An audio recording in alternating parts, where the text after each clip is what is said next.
ওকে, আমরা positional number সিস্টেমটা বোঝার চেষ্টা করি। একটু খেয়াল করবো ভালো করে। আমি যদি লিখি এখন 1 2 3 4, এটা আমাকে কি বোঝাচ্ছে? 1234, তাই না? এখন একটু বোঝার চেষ্টা করবা, এই 4-এর ভ্যালু আমি যদি 4-এর জায়গায় 5 করে দিই তাহলে সংখ্যাটা কি হবে? 4-কে যদি আমি 5 বানাই দিই তাহলে কি হবে? 1235। তাহলে এই ওভারঅল এই 4-কে 5 বানানোর কারণে আমার সংখ্যার পরিবর্তন কত হয়েছে? 1 বাড়ছে মাত্র, তাই না? 4 থেকে 5 হয়েছে, এখানে 1 বাড়ছে, 34 থেকে 25 হয়েছে। আমি যদি এখন যে কাজটা করি, আমি যদি এখানে 1000, জাস্ট খেয়াল করবা 1234 ছিল, আমি যদি এখন 1284 করে দিই, বা আমি সেম জিনিসই রাখি, আমি 54 করে দিই, 3-কে আমি 5 বানাই দিলাম, তাহলে দেখো তো কত চেঞ্জ হয়েছে এখানে? 3 থেকে 5 হয়েছে, চেঞ্জ হয়েছে 20। 34 থেকে 54, 20 পরিবর্তন হয়েছে নাকি? এখন আমি আরেকটা কাজ করি, 1234-কে আমি 1334 বানাই দিলাম। এখন আমি চেঞ্জ করছি কারে? এই যে 2-কে চেঞ্জ করে আমি 3 বানাইছি, তাহলে এই যে 2 থেকে 3 করছি, তাতে কারণে কি হয়েছে? কত বড় পরিবর্তন হয়েছে? 100। 234 থেকে 334 হয়ে গেছে, 100 পরিবর্তন। আমি যদি ফাইনালি এই 1-কে 2 বানিয়ে দিই, 1 ছিল আগে, 1 2 3 4, এখন বানিয়ে দিলাম 2 2 3 4, আর কোনো কিছু বদলাই নাই, শুধুমাত্র 1-কে 2 বানিয়ে দিছি। কত পরিবর্তন হয়েছে? 1234 থেকে 2234। তাহলে এখানে পরিবর্তন হয়েছে 1000, এখানে পরিবর্তন হয়েছিল 100, এখানে পরিবর্তন হয়েছিল 20। কারণ আমি ডিজিট, আচ্ছা আমি এখানে একটা ছোট ভুল করে ফেলছি। আমি এখানে 3 থেকে 4 করি, এক এক করে বাড়াই সবগুলাতে।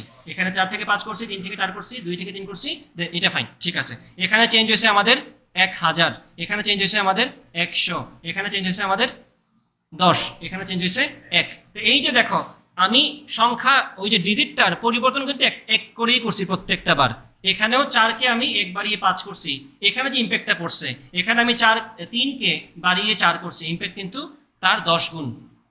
আমি এখানে 2-কে পরিবর্তন করে 3 করছি, ইম্প্যাক্ট কিন্তু এখানে আগেরটার 100 গুণ। তাহলে এই যে বিভিন্ন পজিশন অনুযায়ী একটা নাম্বারের, একটা ডিজিটের ভ্যালুটা পরিবর্তন হয়ে যাচ্ছে, তাহলে আমার এইখানে যে জিনিস মিন করে, 1-কে যদি আমি এখানে দিয়ে দিতাম সেই জিনিস মিন করতো না। এইখানের একটা খুবই কম আমার কাছে সিগনিফিকেন্ট, আর এইখানের একটা আমার কাছে খুব বেশি সিগনিফিকেন্ট। এই 1-কে তুমি 2 থেকে 3 বানায় দাও, 1-কে 3 বানায় দাও, কত হবে? 3234। আর এখানে থাকা 1-কে তুমি 9 বানায় দাও, কি হবে? মাত্র 34 থেকে 39 হবে, কিচ্ছু আসে যায় না, 31 থেকে 39 হবে। বোঝা গেছে কিনা? তাহলে এই যে আমাদের একটা নাম্বারের মধ্যে আমার ডিজিটগুলোর পজিশন অনুযায়ী আমার তার ভ্যালুটা ডিফাইন হচ্ছে, সেই নাম্বার সিস্টেমকে বলা হয় পজিশনাল নাম্বার সিস্টেম, বা স্থানীয় মান ভিত্তিক নাম্বার সংখ্যা বা সংখ্যা পদ্ধতি।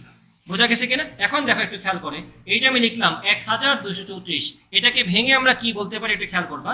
এখানে এইটাকে আমরা 10-এর হিসাবে লিখতে চাই। খেয়াল করবে এখানে কি আছে আসলে, এটাকে কিভাবে লেখা যায় একটু খেয়াল করবা। এই 1-কে যখন আমরা 2 বানায় দিছিলাম, আমার সংখ্যাটা কত বাড়ছিল? 1000, তাই না? তাহলে বুঝতে হবে এখানে আসলে 1000 আছে, এখানে আসলে পরিবর্তন হচ্ছে 1000-এ। তার মানে এখানে আসলে আছে একটা 1000, কারণ যখন আমি 1 থেকে 2 করছিলাম এটা হয়ে গেছে 2টা 1000, সেজন্য পরিবর্তন হয়েছে 1000। এখানে আছে কত? 100, আসলে এখানে আসলে আসে 2টা 100, এখানে আছে কত? 3টা 10, এখানে আছে কত? 4টা 1। এই হচ্ছে ব্যাপারটা। তাহলে আমরা আসলে এই জিনিসটাকে ভেঙে লিখতে পারি 1 into 1000 plus 2 into 100 plus 3 into 10 plus 4 into 1। তাহলে তোমার একটা এরকম সংখ্যায় একদম ডানে যে থাকে সে বোঝাচ্ছে কয়টা 1 আছে, তারপরে যে থাকে সে বোঝাচ্ছে কয়টা 10 আছে, তারপরে যে থাকে সে বোঝাচ্ছে কয়টা 100 আছে, তারপরে একটা বোঝাচ্ছে কয়টা 1000 আছে, তারপরে যদি কেউ থেকে থাকে তারা ক্রমান্বয়ে বোঝাবে 10,000, 1 লাখ, এরপরে বাড়তে থাকবে 10 লাখ, 1 কোটি, 10 কোটি, 100 কোটি, চলতে থাকবে। বোঝা গেছে কিনা? তাহলে যত তুমি বাম দিকে যাবা তার ভ্যালু বাড়তে থাকবে, যত তুমি ডান দিকে যাবা তার ভ্যালুটা কমতে থাকবে। এবং এটা যেহেতু 10 ভিত্তিক সংখ্যা, কারণ আমরা 10-এর পাওয়ার অনুযায়ী সংখ্যাগুলা, ডিজিটগুলার ভ্যালু ঠিক করতেছি, সেজন্য এই সংখ্যা পদ্ধতিকে আমরা কি বলতেছি? 10 ভিত্তিক সংখ্যা পদ্ধতি, বা ইংলিশে বলবো আমরা এটাকে ডেসিমাল নাম্বার সিস্টেম। এখন এইটা দিয়ে যত অপারেশন আমরা করে থাকি ডে টু ডে লাইফে, আমরা আলটিমেটলি এটা বুঝে গেলে বাইনারিটাও বুঝবো, অক্টালেরটাও বুঝবো, হেক্সাডেসিমালটাও বুঝবো। এটা বুঝে গেলে ওখানে যা ওগুলা গিয়ে আমরা ইমপ্লিমেন্ট করবো। বোঝা গেছে কি বলছি? তাহলে একটু খেয়াল করবো, আমি একটা যুগ শিখি এখন। আমরা 1 2 3 4-এর সাথে 5 6 7 8 যোগ করি। যুক্ত পারো সবাই? করো যুগটা। 8 আর 4 কত হয়? তার মিনিংটা আসলে কি? এখানে এই 4 কি মিন করে? 1 আছে 4টা, তাহলে এখানে আছে 4টা 1, এখানে আছে 8টা 1। 8টা এক আর 4টা এক মিলে কয়টা এক হয়? 12টা এক। 12টা এককে কি এখানে জায়গা ধরানো যাবে? 12টা এককে আসলে কি বলা যায়? 12টাকে কি আমরা এইভাবে ভেঙে বলতে পারি না? এখানে আছে, একটু খেয়াল করো, এটা কি একটা 2 ডিজিটওয়ালা সংখ্যা না? তাহলে এইখানে এই জাস্ট এইটুকু একটু খেয়াল করবা, এটা কি আমার দশক স্থানীয় না? তাই এটাকে কি বলা যায়? 10 প্লাস 2। তার মানে এখানে আসলে কে আছে? 10 আছে একটা আর এক আছে 2টা। তাইলে এখানে আমার থাকবে, এটা কি এককের স্থান না? এককের স্থান তো আমি দশক বসাতে পারবো না। যেমনটা তোমরা মাস, বছর, মাস, দিন যোগ করতা না ছোট থাকতে? কি করতা? যখনই মাস, দিনের সংখ্যা বাড়তে বাড়তে 45 হয়ে যেত, 45 দিন কিন্তু তুমি লিখতা না, ওখান থেকে 30কে কেটে রাখতে মাসে বসানোর জন্য, ওটা এক মাস এড করতো, আর ওখান থেকে বাকি থাকতে কত? 15 দিন। এখানে সেম কাজই তুমি করতেছো। এই যে তোমার কাছে 12 আসছে, 12-র মধ্যে 10 আছে না? 10 কিন্তু এই ঘরের না, 10 কিন্তু এই ঘরের। তাহলে তুমি এখানে এই একটা 10 আছে না, এই একটা 10কে তুমি এখানে পাঠায় দাও, যেটাকে আমরা বাংলায় বলে থাকি ওই হাতে থাকা। এই হাতে থাকা, এই যে এখানে 10 আছে কয়টা? একটা, তাই না? 10 আছে একটা। এই যে তুমি এক আনছো, এটা আসলে এক না, এটা আসলে একটা 10। দেখা যাচ্ছে না? বাট এটা একটা 10, কারণ তার স্থানীয় মানই 10-এর। তাহলে এখানে থাকবে কত? 2। 2 তো বাকি ছিল আমাদের, 2টা এক বাকি ছিল, তো 2টা এক লিখে দিলাম। আর 10টা এক মিলে 10-এর ঘরে চলে গেছে। ওদের আর এই জায়গায় থাকার কোনো দরকার নেই, ওরা এখন বড় হয়ে গেছে বা ভ্যালুওয়ালা হয়ে গেছে। বুঝছো কিনা? এখন খেয়াল করো, এখানে আমি যাদেরকে যোগ করব, মনে হচ্ছে আমি 3, 1 আর 7 যোগ করতেছি, আসলে আমি যোগ করতেছি 10, 30 আর 70, কারণ এরা দশক স্থানীয়। বুঝতে পারছো ব্যাপারটা? তাহলে একটু খেয়াল করবা, 3 আর 1 কত? 4, 4 আর 7 কত? 11। তার মানে কি এখানে 11টা 10 আছে। বুঝছো ব্যাপারটা? 11টা যদি 10 থাকে, তাহলে এখানে আসলে আছে কত? 110। 110-এর মধ্যে 110 কি এখানে বসতে পারবে? এটা কি শতক স্থানীয় না জিনিস? তাহলে 110-কে আমি ডিভাইড করব, 100 প্লাস 10। এই 10 থাকতে পারে, কোনো প্যারা নেই আমাদের, থাকতে পারে না। 10 থাকা মানে এখানে কত বসবে বলো তো? 1। শূন্য বসলে কি শূন্যটা 10 না?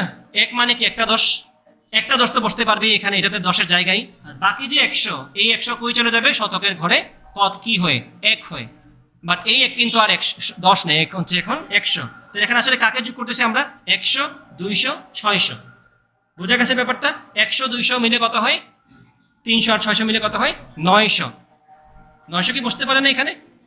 ডেফিনেটলি বসতে পারে। 900, এটা কি শতকের ঘর না? 900 কি বসতে পারে না? 900 মানে কয়টা, কয়টা 100? 9টা 100। তা 9 মিন করতেছি 9টা 100 এখানে আছে।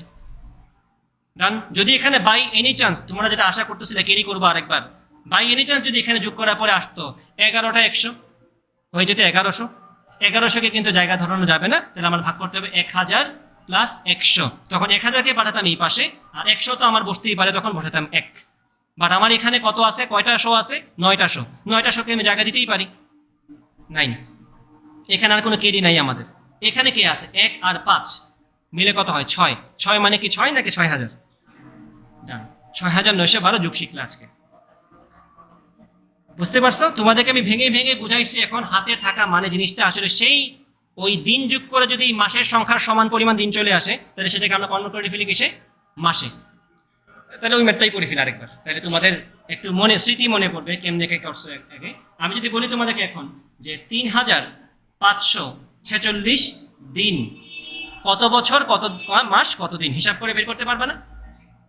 প্রথমে আমি কি দ্বারা ভাগ করবো বলো তো? 365 দিনে ভাগ করবো, কারণ আমাদের ফার্স্ট কাজ হচ্ছে বছর বের করা। 365 দিয়ে ভাগ করলে এখানে কত আসে? 9.7। আচ্ছা, তাহলে আমরা শুধুমাত্র 9 দিয়ে 365 কি গুণ করলে কত হয় দেখো?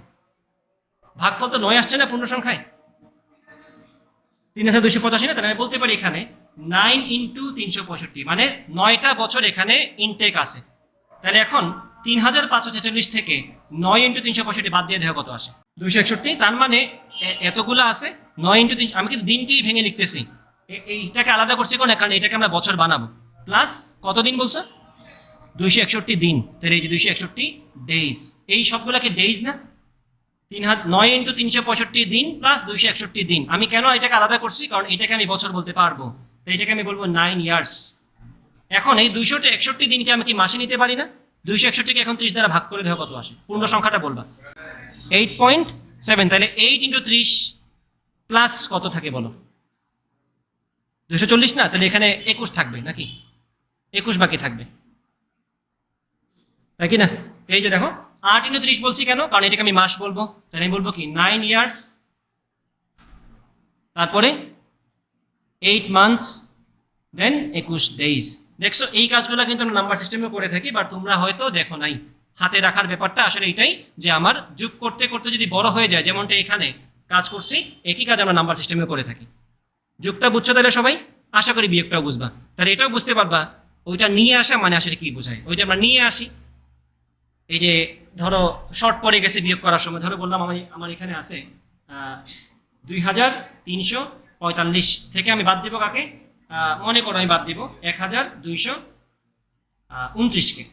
এই যে আমি 5 থেকে 9 বাদ দিতে গিয়ে বিপদে পড়ে যাই, তারপর যে নিয়ে আসি ধার, ধার হিসেবে কত আসে বলো তো? 1 আসে। আমি যে এখান থেকে নিয়ে আসবো 1 নিয়ে আসি না? আসলে এখানে কারা ছিল? এখানে 10 ছিল, 10 গুলা না। এখানে এখানে কয়টা 10 আছে? এই যে এখানে কয়টা 10 আছে? 4টা 10। 4টা 10 থেকে আমি একটা 10 যদি নিয়ে আসি, কয়টা 10 হবে? মানে এখানে থাকবে 3টা, বাট আমি তো একটা 1 যদি নিয়ে আসি, 1 মানে কি 1 নাকি 10? 10 10 আর 5 মিলে কত হয়? 15। দেন 15 থেকে 9 বাদ গেলে কত হয়? এটা হিসাব করি আমরা। 15 থেকে 5 গেলে 9 গেলে কত হয়? 6। এখন কয়টা ছিল এখানে? 3টা 10, বাকি রাখতে পারবাই। আশা করি ব্যাপারটা বুঝছো, বিহাইন্ড দ্য সিন আশা করি সবাই বুঝতে পারছো। এই কাহিনীটাই হয়ে থাকে, ঠিক আছে কিনা?